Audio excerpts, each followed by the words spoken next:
ભગવાન જ્યારે છીનવે છે ને ત્યારે આપણને ખૂબ પીડા થાય છે, પણ જ્યારે આપે છે ને ત્યારે આપણું આખું જીવન બદલાઈ જાય છે.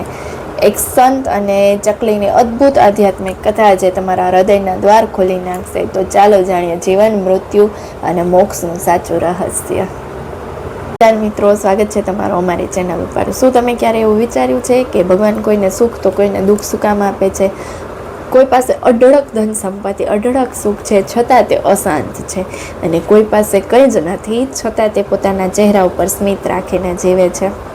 આજે હું તમને એક એવી અદ્ભુત વાર્તા સંભળાવીશ જે તમારા જીવન જોવાનો નજરિયો બદલી નાખશે. તો ચાલો જાણીએ કે ભગવાન આપણી પાસેથી શું છીનવે છે અને બદલામાં શું આપે છે.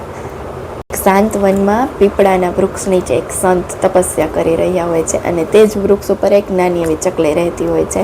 એક દિવસ એક રાજા ત્યાંથી પસાર થાય છે અને આ સંત પાસે ઊભા રહે છે અને પૂછે છે કે મહારાજ, કે દુનિયામાં આટલો અન્યાય કેમ? એમ કે ભગવાન કોકને બધું આપી દે અને કોકનું બધું છીનવી લે, એમ તો તે અન્યાયી નથી?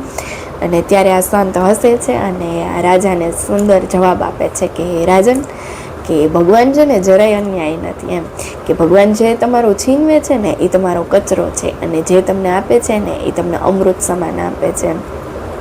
ત્યારે સંત એક નાનકડી ચકલીનું ઉદાહરણ આપે છે કે આ ચકલી માટે રહેવા માટે ઘર છે, નાનો એવો માળો છે, પણ તે મોહમાં નથી ફસાયેલી. એમ અને તમારી પાસે મહેલ હોવા છતાં પણ તમને ડર અને ચિંતા રહે છે. આ રાજા સંતને બીજો પ્રશ્ન પૂછે છે કે મહારાજ, મર્યા પછી બધા ભૂત કેમ નથી બનતા? એમ કે આત્મા ક્યારે ભટકે છે? ત્યારે સંત સુંદર જવાબ આપે છે કે જે આત્મા મોહ, માયા, ક્રોધ અને અધૂરી ઈચ્છાઓના બંધનમાં ફસાયેલો રહે છે ને તે મર્યા પછી પણ પૃથ્વી પર ભટકે છે, પરંતુ જે આત્માએ જીવતે જીવતા બધું ઈશ્વરના સમર્પણ કરી દીધું છે ને હૃદય નિર્મળ કરી દીધું છે ને તેને સીધું મોક્ષનું સ્થાન મળે છે. કે ભક્તિ એ માત્ર માળા ફેરવવી જ નહીં, પણ પરમાત્મામાં લીન થઈ જવું એ છે.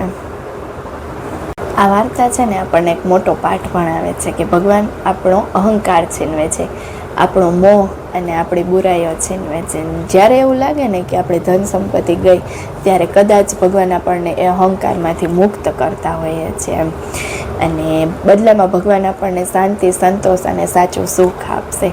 યાદ રાખજો કે ભગવાન આપણને એ જ છીનવે છે, આપણી પાસેથી એ જ છીનવે છે કે જે તેમનાથી આપણને દૂર રાખતું હોય.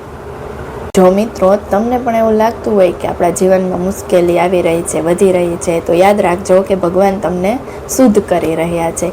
શ્રદ્ધા રાખો અને સમર્પણ કરો.